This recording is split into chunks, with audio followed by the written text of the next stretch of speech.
This program is brought to you by Stanford University. Please visit us at stanford.edu.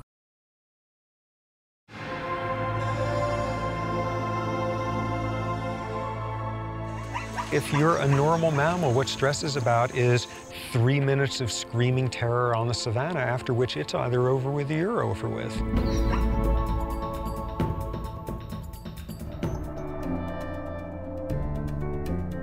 Over the last 3 decades, Stanford University neurobiologist Robert Sapolsky has been advancing our understanding of stress, how it impacts our bodies, and how our social standing can make us more or less susceptible.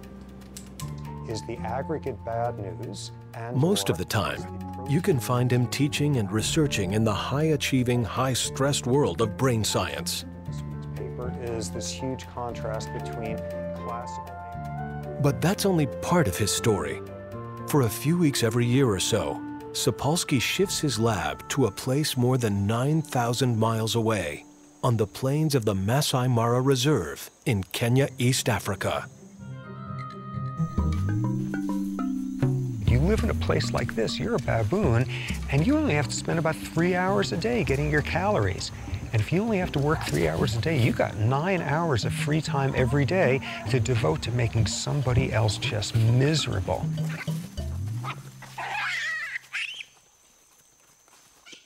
They're not being stressed by lions chasing them all the time. They're being stressed by each other. They're being stressed by social and psychological tumult invented by their own species. They're a perfect model for westernized stress-related disease. Because what stress is about is somebody is very intent on eating you, or you are very intent on eating somebody, and there's an immediate crisis going on. When you run for your life, basics are all that matter. Lungs work overtime to pump mammoth quantities of oxygen into the bloodstream. The heart races to pump that oxygen throughout the body, so muscles respond instantly. You need your blood pressure up to deliver that energy. You need to turn off anything that's not essential. Growth, reproduction, you know, you're running for your life. This is no time to ovulate. Tissue repair, all that sort of thing. Do it later if there is a later. When the zebra escapes, its stress response shuts down. But human beings can't seem to find their off switch.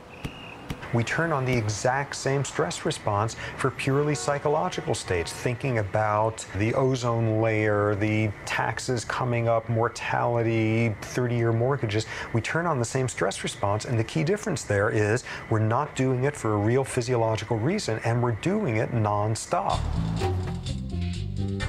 After a while, the stress response is more damaging than the stressor itself, because the stressor is some psychological nonsense that you're falling for. No zebra on Earth running for its life would understand why fear of speaking in public would cause you to secrete the same hormones that it's doing at that point to save its life.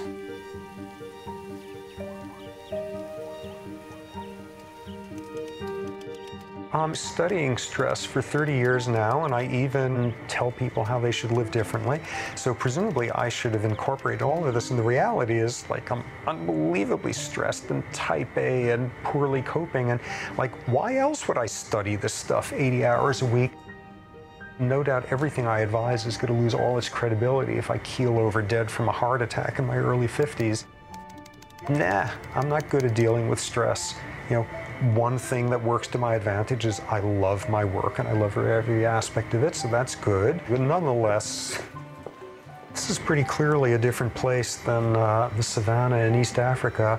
You know, you can do science here that's very different and more interesting in some ways. You can have hot showers on a more regular basis. It's a more interesting, varied world in lots of ways, but you know, there's a lot out there that you sure miss.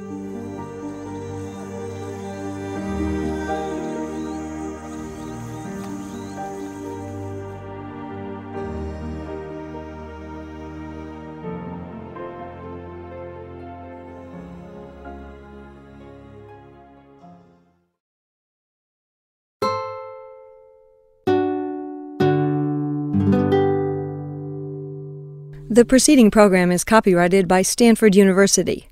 Please visit us at stanford.edu.